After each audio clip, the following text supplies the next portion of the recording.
Brett McKay here, and welcome to another edition of the Art of Manliness podcast. So it's a debate that goes back for millennia. Are great athletes made, or are they born? Well, our guest today explores this question in his controversial book, The Sports Gene: Inside the Science of Extraordinary Athletic Performance. His name is David Epstein. Really fascinating book. And today on the podcast, we're going to discuss what the latest research says about top athletic performance. Is it a nature versus nurture, or is it a combination of both? Well, we talk about the differences, the genetic differences between men and women, and how those differences have given men the upper hand in athletic performance like sprinting and football and things like that. Then we also discuss what this means, this research means for parents who have kids, right? Should you invest a lot of money and time into your kid into a sport that they might not ever make it to the top echelons or even like college level in that sport? Really fascinating discussion, a lot of food for thought. I think you're really going to enjoy this. So let's get on with the show. David Epstein, The Sports Gene.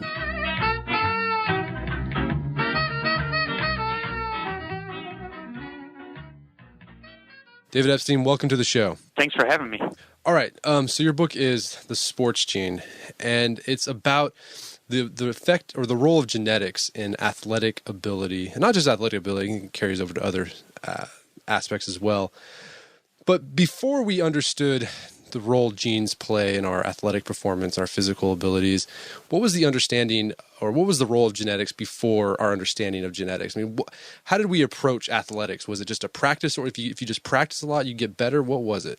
Yeah, well, I think, from kind of the perspective of sports scientists, things had whipsawed, basically. So there was a period, maybe starting early half of the 20th century, where there was this idea that there were just someone who was athletic, this sort of medium height, medium weight man would be the best for all sports, and you just had to pick him out and, maybe sometimes test his reaction speed or something, and then you just put them in any sport you want. And so it was sort of this idea that there was a template, like very genetic, and then the pendulum totally swung back in the other direction to the idea that genes have no, other than for height, because it's easily observable by everyone, have no part to play in athletic expertise. Sort of that birth of the 10,000-hour rule, this idea that what we think of as genetic talent is really just a manifestation of thousands of hours of practice. And there is no such thing. Genetics, the work and practice and motivation overwhelms any reasonable effect of genetics, so we shouldn't even bother studying genetics involved in athleticism. And that's kind of where it was when I decided to pick it up. Yeah, so this idea of the 10,000-hour rule, I mean, I love it because I don't think I'm a naturally gifted athlete, but I love that concept. If I practice hard enough, if I work hard enough, well, eventually I'll get there. But the research is showing that that's not necessarily the case.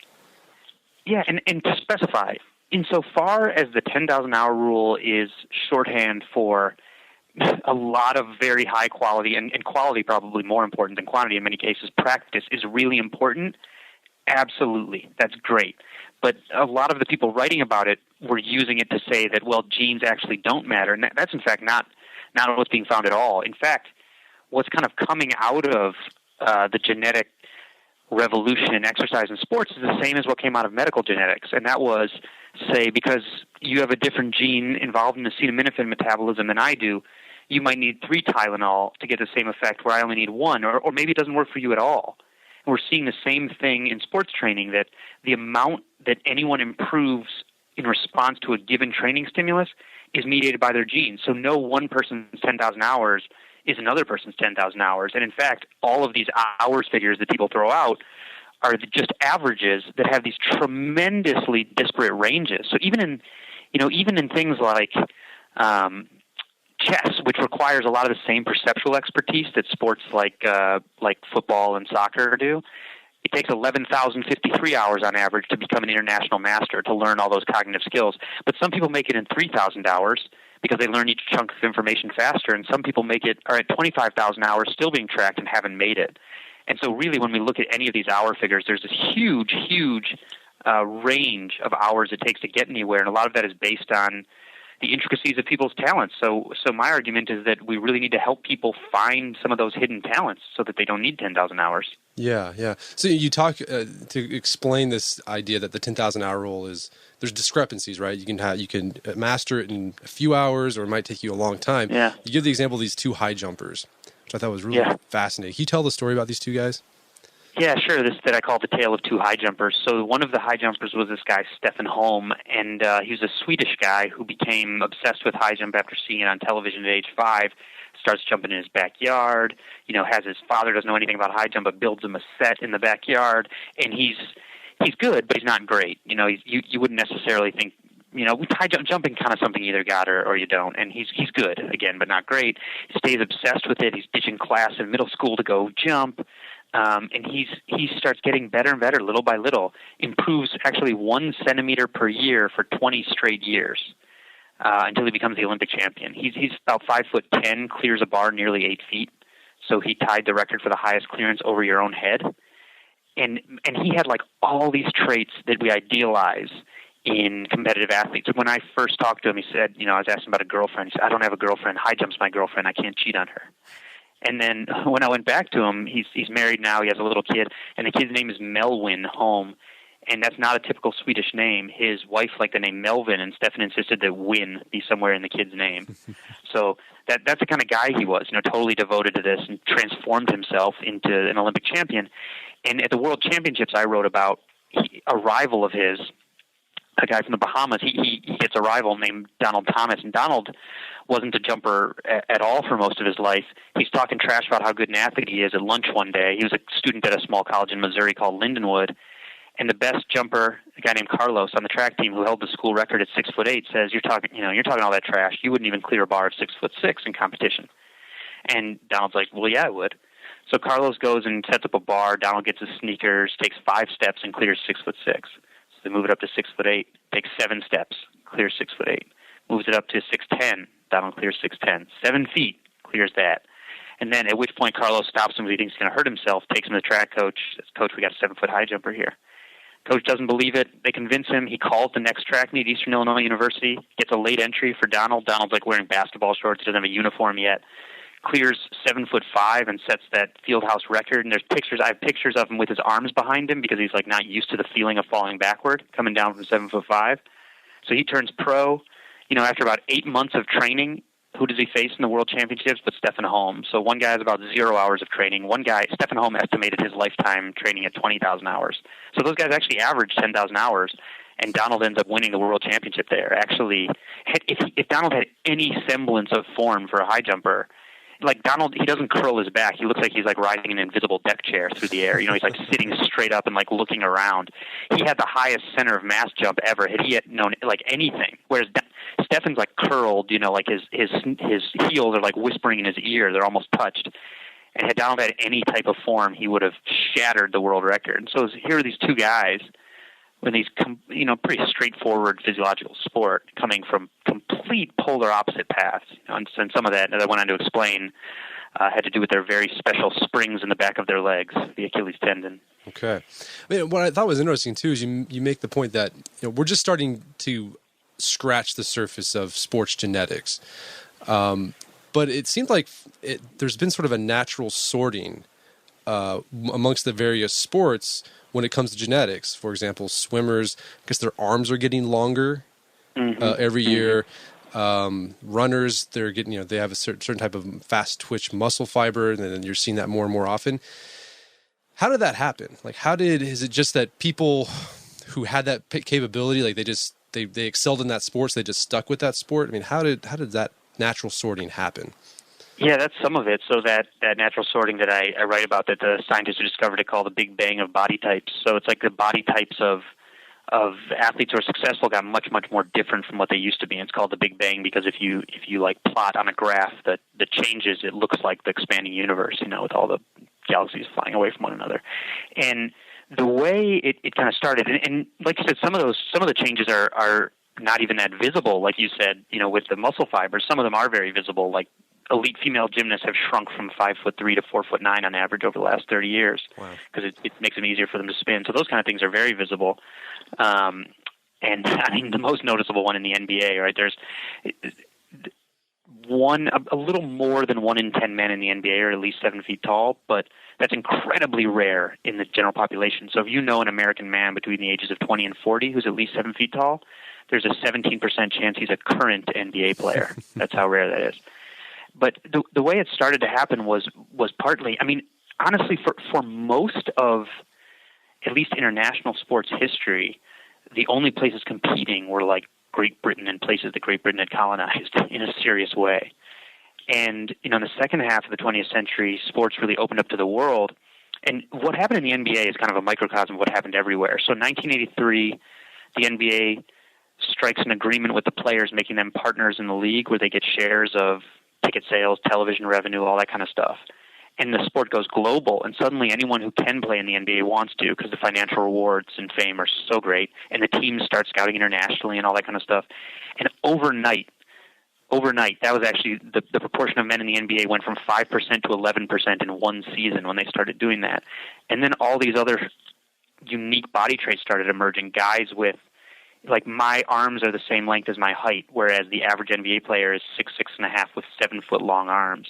Wow. And so this sort of natural self-selection started happening in sports where the body types that took more people got filtered out at lower levels because they didn't have the advantages of this specialized body type, and it kept getting more and more specialized.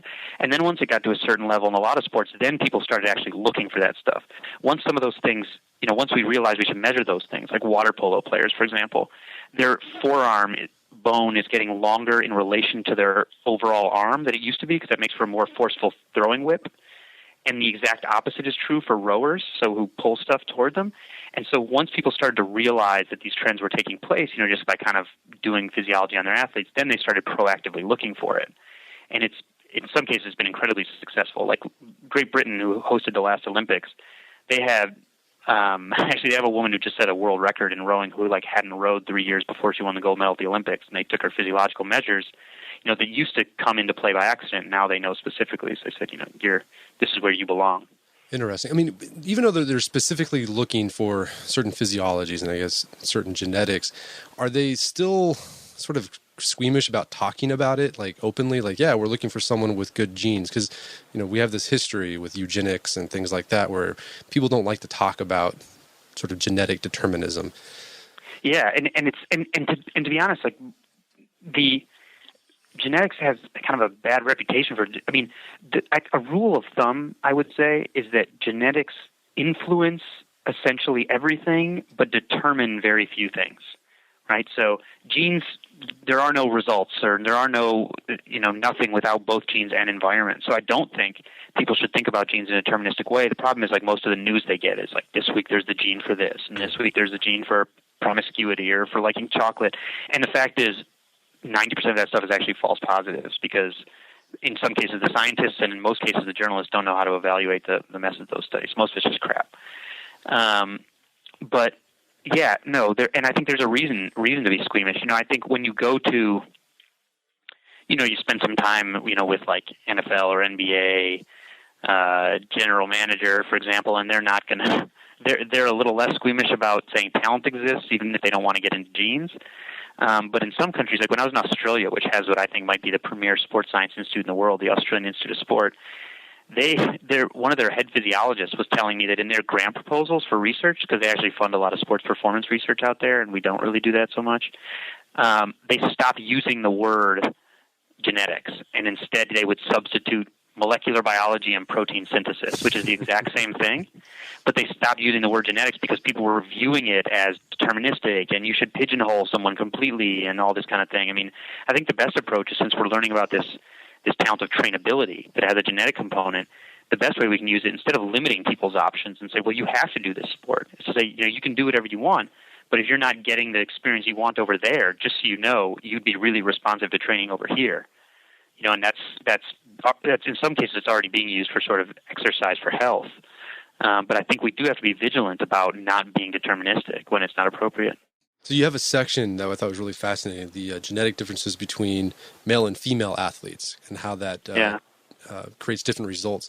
What are the genetic differences, and how do those genetic differences result in different athletic performances?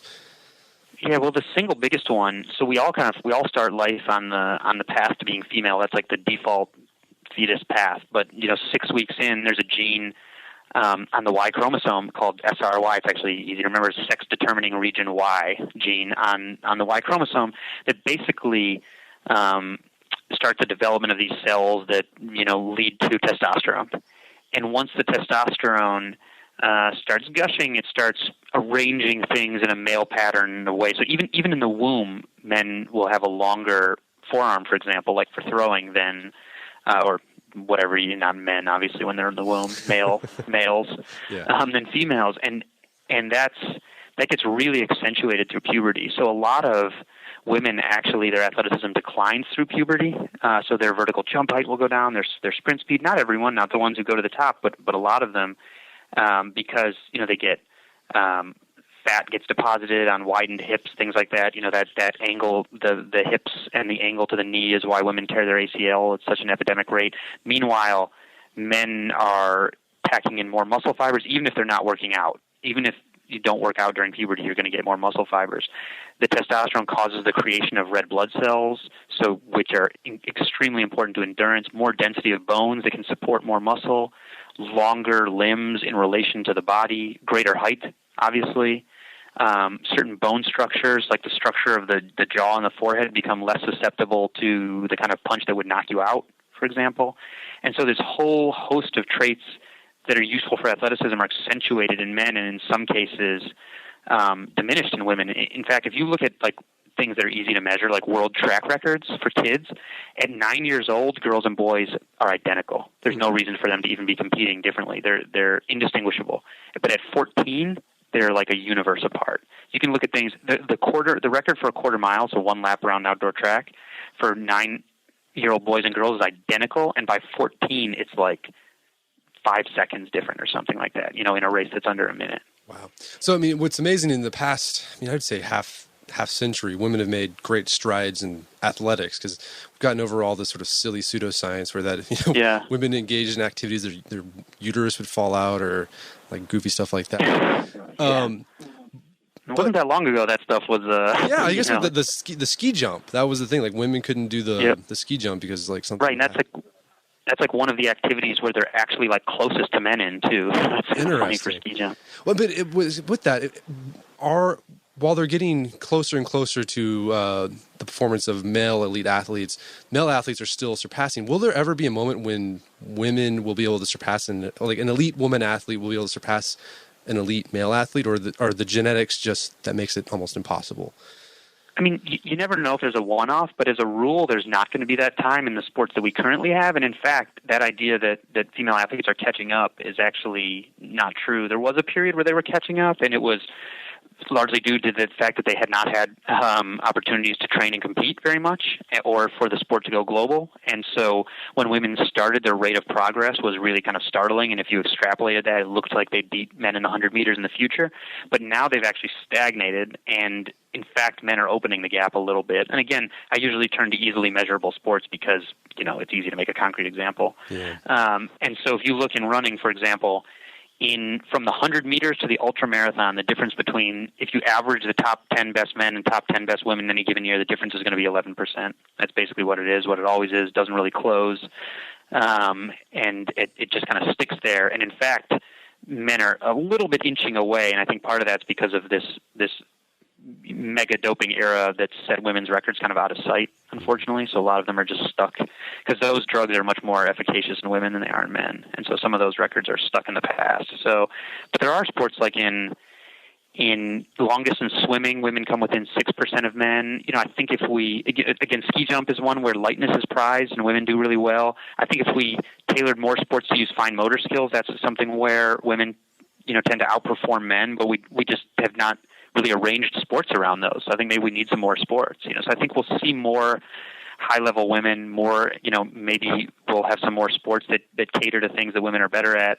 But in terms of the elite performances, the gap's actually not closing at all. Interesting. So another kind of controversial aspect of genetics and sports is race. And so you talk about, so Jamaica's known for their sprinters. Yeah. And there's a theory out there that's with the warrior slave theory. How did the Jamaicans' historical genetic past affect their ability to produce such world-class sprinters today? Yeah, so that warrior slave theory, I grew up, I got into track when I was young because I grew up running with Jamaican guys. And always curious to go there, and didn't realize until I went there that there's this theory on the island that this autonomous region where a group called the Maroons live. They were these kind of warrior slaves who fought their way away from their masters and secluded themselves in this very treacherous area of the island. And they, just by being fierce, they won their freedom 100 years before official emancipation. And a lot of the great sprinters are from that region.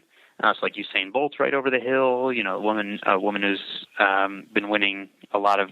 She won a couple world championships in the 100 meters. Is also right from that region, and so the people in that region kind of claim them and say, you know, they're part of our lineage. We were the strongest and the fiercest, and all these people are from our genetic stock. But when I looked at I went there with a geneticist, and he collected data, and so far the data does not look like that's the case. The Maroons look very, very mixed, like other Jamaicans are.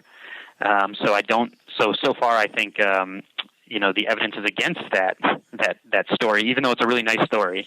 Sure. But there's some evidence that, for more broadly, people from that region. So since 1980, every man who's been in the Olympic 100-meter final, we boycotted the Olympics in 1980, has, whether they're from Portugal, you know, England, Canada, Jamaica, America, they all have some ancestry in this one tiny area on the coast of West Africa. And that area happens to be like the highest malaria danger zone in the world. And there's evidence in the book that I talk about that a possible trade-off for protection from malaria causes kind of a shift to a more explosive physiology or more fast-twitch muscle fibers in people from that area. And, of course, that's where we wrenched people from their homes and brought them to the United States who are from that area. And so, you know, the people from that area, they basically disappear in international competition above the half mile. So they're disadvantaged for endurance sports, but just on average, you know, it just shifts the curve a little bit, but that makes a big deal for people at the end of the curve.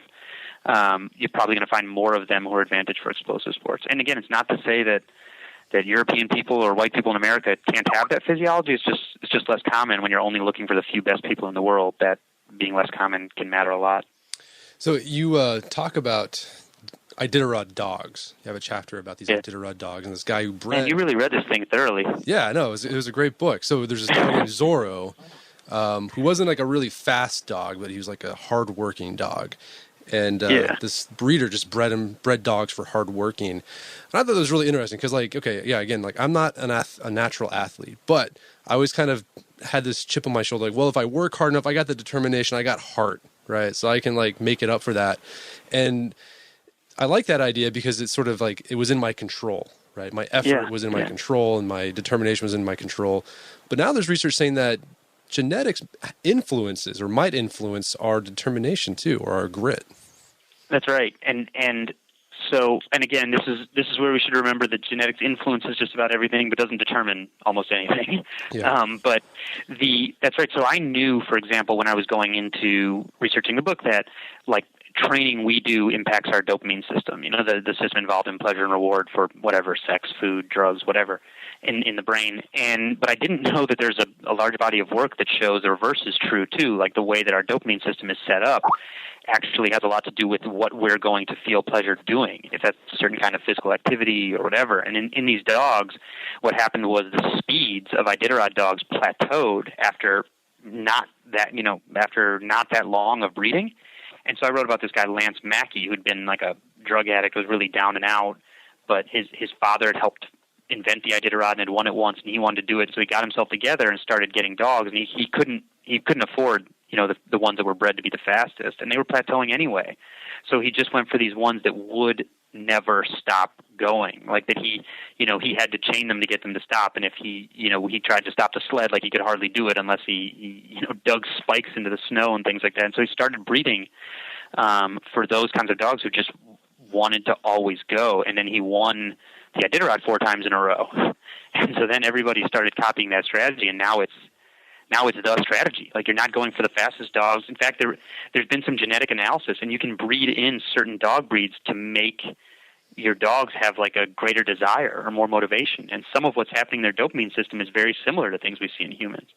Now, one thing I regret in the book is using the phrase, one of the scientists saying there is such a thing as couch potato genes, because while that's kind of true, it's occasionally people have asked me, and they said, "Oh, so there really is a reason, like I don't have to get up and exercise." And that's, first of all, where's that going to get you? Do you really want justification for not being healthy or not being athletic? No, it means anyone who's ever been in the training group. Like I was a Division I runner, and there are people you train with, there are guys you train with, some of whom have to be managed to train more, a lot of them, and some of whom have to be managed to train less because they'll overdo it.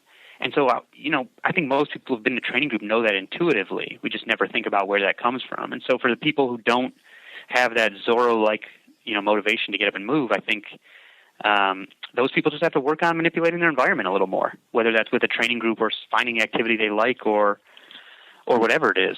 It's not a reason to give up. Yeah. I also should say, coming out of that research, it did make me, when I was looking at some of the research on mice who have a high drive to be active, and then you can give them like Ritalin, they stop moving around, is a little bit scary, because you think about hyperactivity in kids, and it's basically a drive to move around, and you can give them a medication, and then they won't move around as much. I'm not sure that's necessarily a good thing in all cases, right? Because you want them to pay attention, but we also want them to move around. Yeah. You even kind of made the case that we might be creating, might be contributing to the obesity epidemic amongst young people because we're giving them this drug so they just sit still. It's exactly what you see in these mice when they're bred to basically be crackheads for physical activity. Like, you can breed them really easily to like be just voracious runners. And then if you take them away, they get depressed if you don't allow them to do their exercise. But then you can give them these drugs, and then they're cool with not exercising anymore. So what are the ethical issues that come up with all this new athletic gene research? I mean, are teams, sports organizations starting to use genetic testing to figure out whether they should sign a player or whether they should, tell us the player, well, thanks, but we'll pay you a little bit, but you can't play. What's going on there? Yeah, I mean, sports teams are always using genetic information. They're just not looking at genes, right? Like whether they're measuring people's physiology, which is better because that's a combination of your genes and your environment. But there are some kind of more actual looking at genes starting. Like, I know that Kazakhstan's Olympic Committee decided they were going to start screening kids for certain genes, but I've seen some aspects of their program, and it's basically nonsense. What they're going to do is they're going to look at these genes that matter but have really small effect, and you'd be better off like using a stopwatch or a bench press or something like that.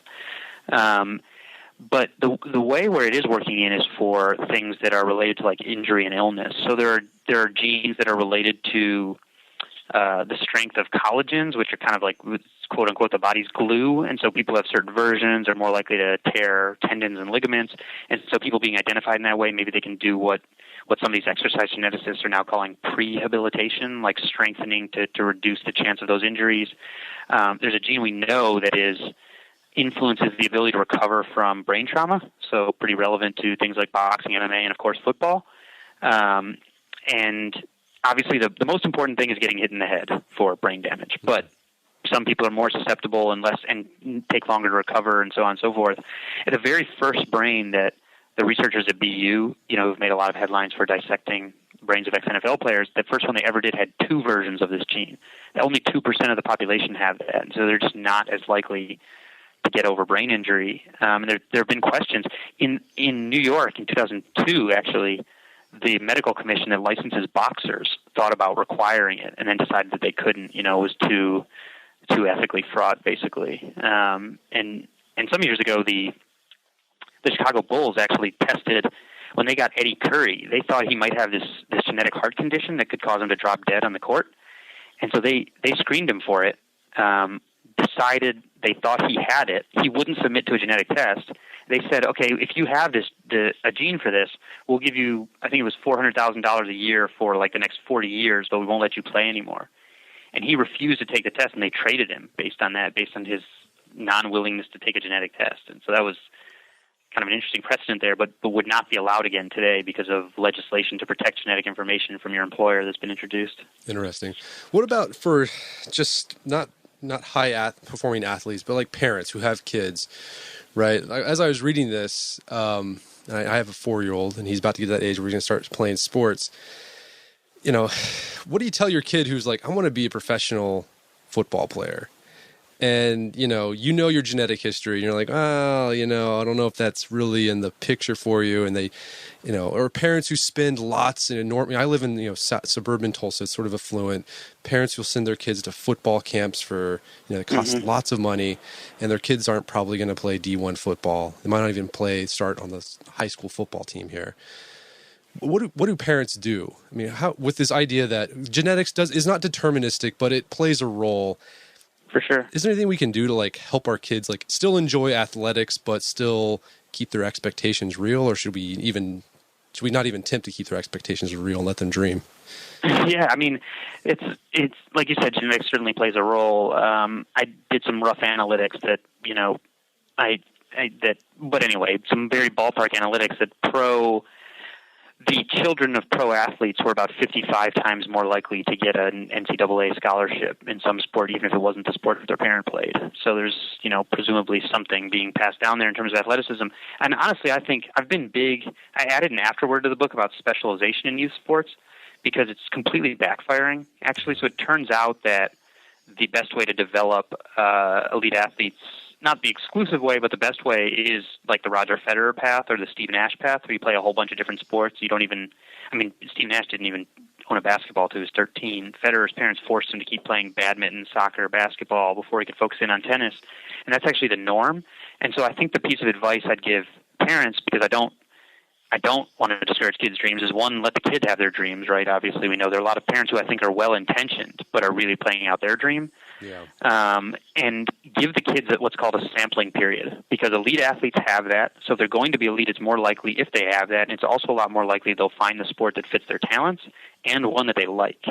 So basically, I would say allow them to develop the dream and give them that sampling period, because the pro athletes have it. The problem now is that there are people who run a lot of leagues and travel teams and camps and AAU and everything whose economic interests are in conflict with giving kids the sampling period that produces elite athletes. And in fact, this Canadian researcher named John Cote has this really interesting research showing that the odds of becoming a pro athlete in any sport based on the size of your hometown has all gone down to really small hometown sizes, because the kids in the big towns have to specialize too early just to make a middle school team, Yeah. And so with these good intentions have really backfired. So I'm a big proponent of the sampling period. That's great. Yeah, that's what it's like here. And I live right next to a suburb called Jenks, Oklahoma. It produces one of the top football teams, and they start the kids on the high school football program when they're in kindergarten. There's a draft period, the kids get drafted, and it's pretty nuts. So. Anyway, if it made better athletes ultimately, I'd kind of be for it, but that's not what most of the evidence is. I think the evidence on golf is out. Actually, jury's out. Nobody's done a good job studying it. But for most sports, the Australian Institute of Sport did some fascinating research where they showed that kids who play 3 different anticipatory sports, those are the sports where you have to react faster than your biology can. So you have to learn visual cues, like in football or in soccer or in basketball, volleyball. Attacking sports, basically, they will then pick up any subsequent sport like that much more quickly than people who have only played one. Interesting. Well, Dave Epstein, where can people learn more about your work? Well, definitely the book, The Sports Gene, the website, sportsgene.com, but I haven't been updating it lately, and I'm always, shooting my mouth off on Twitter, so that's one way. Awesome. Well, David Epstein, thank you so much for your time. It's been a pleasure. Thank you. Pleasure's mine. Our guest today was David Epstein. He's the author of the book, The Sports Gene, Inside the Science of Extraordinary Athletic Performance, and you can find that on Amazon.com and bookstores everywhere. Well, that wraps up another edition of the Art of Manliness podcast. For more manly tips and advice, make sure to check out the Art of Manliness website at artofmanliness.com. And until next time, this is Brett McKay telling you to stay manly.